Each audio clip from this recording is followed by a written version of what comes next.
Hello, Shane here with Restore Concrete. Today, I'm going to use Euco QwikStitch for the first time on a sidewalk crack repair. And here's the sidewalk crack that we're looking at. See how there's a little bit of debris and stuff in there?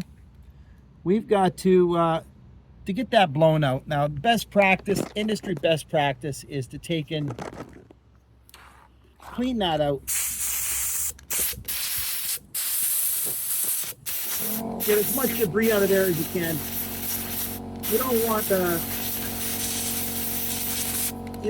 the epoxy to not be able to bond because it's all full of poo.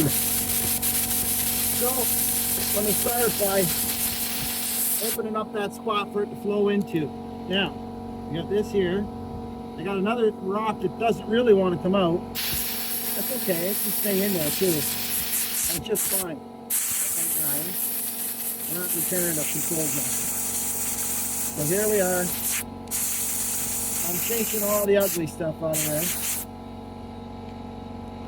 Now, another thing I found here is I'm going to epoxy this, and it's going to want to run out the end. So, I don't know if you can see that. I'm putting a little form there. See that? See a little bit of crack? She's going to want to run it right out of there. So I'm going to put something there to try and stop the flow, because this stuff is pretty flowable, to be honest with you. So let's back this up here. Now what I'm going to do, I'm going to be working right here.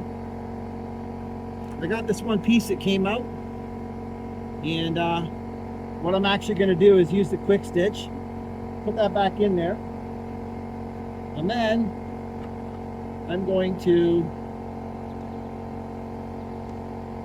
give it a little hammer tap after the fact, just so it levels off pretty good. And once it sets, we'll come back.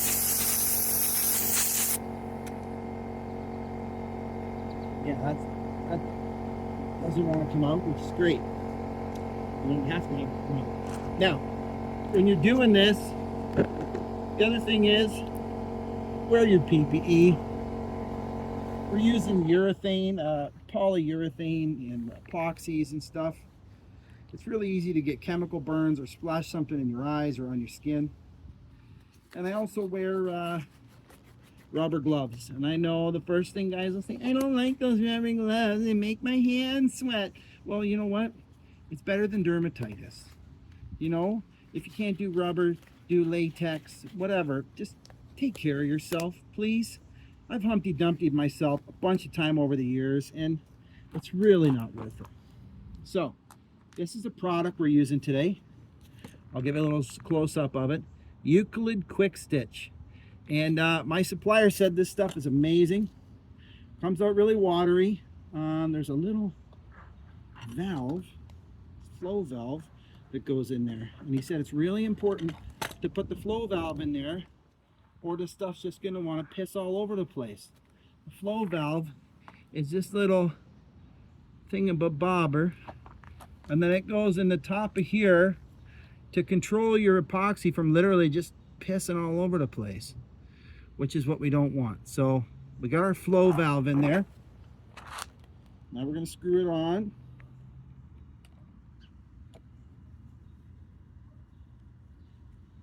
All right. Now, the next thing is, we got a little void over here to fill too, that actually is going to need a little bit of sand.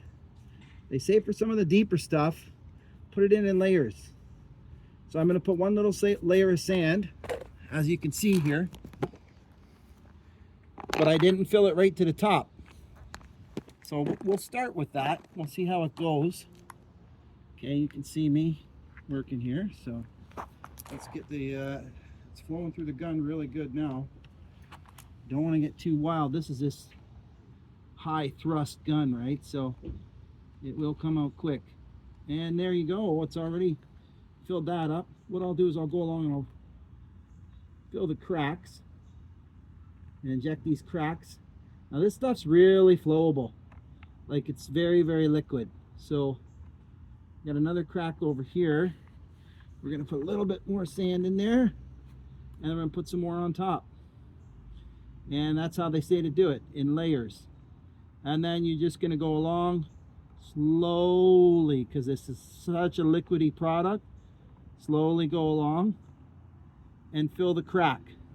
Now this tube that I got here today, they say does anywhere from 25 to 50 feet, depending on the size of the crack.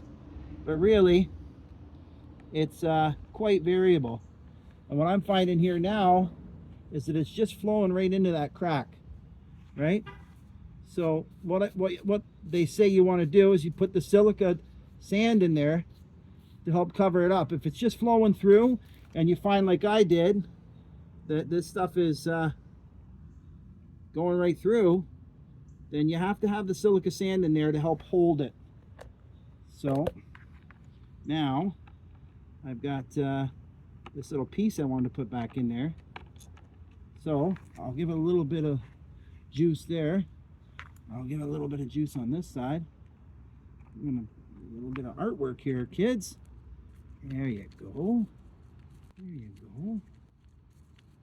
Right? Okay. Beautiful. And now, give her a little bit more of that liquid black love there. And this is flowing in there really nice. But again, I'm seeing a little bit of voids. So what I'm going to do before I buy the farm is give her a little bit more of that dust just to help fill in the gaps. Now, carrying on, we'll flow a little bit more in there. Yeah, and like you said, if you find you're flowing it in there and it's a big void and it's just kind of going to nowhere, give it a little bit at first. Sprinkle your silica sand in there. You want the fine, dry sand. Don't just get any stuff. Make sure it's the really extra dry stuff and the finest you can get. By fine, I mean just very thin consistency. And then that's it. So this now is, that's it. Gonna give it a little more up here on this first spot. Blend it in. And I'm gonna top off that other spot that we did before that was a little deeper and do it in layers. That's how they say to do it. So, another layer of epoxy grout on there. A little bit more here. I might even work it in with my gloves, because I have gloves on. I'm smart enough to know gloves are where it's at. You can get in and get your hands dirty if you need to, right? Good enough. Seems like there's a little bit on the sidewalk here. Get some epoxy on it. Get some dust on it. Absorb what you can, right? It'll wear down over time. And that's it. Now, they say give it up to an hour to cure. They say it's fast setting, and I know it does set pretty fast, but you want to give it an hour to cure. And like a rookie, I set that on the sidewalk, and I left a little drop on the sidewalk. So let's get some of the silica in there, absorb that up, scrape the rest off after. You don't let it soak in, not such a big deal.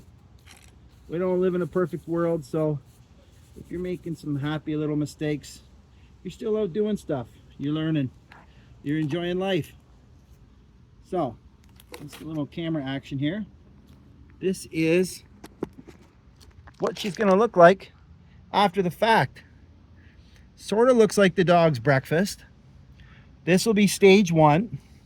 After it sets up in about an hour, I'll come in, do a part 2 video, and we'll scrape it and clean it all up, and we'll see how it looks, and we'll hit it with the hand stone and a little bit more silica dust as well, just to try and get a nice finished looking product. Thanks for watching. Hey, if you do concrete finishing, or you know someone who's into this sort of stuff, click subscribe. Or share it with a friend, because I'm trying to get to 50 subscribers right now so I can do live videos of restoration jobs. And I believe there's a lot of concrete that doesn't have to be tore out. It can be restored, it can be fixed. Sometimes it can be fun and kind of artistic, and I love to share my information with you. So like, share, subscribe. Thanks for watching.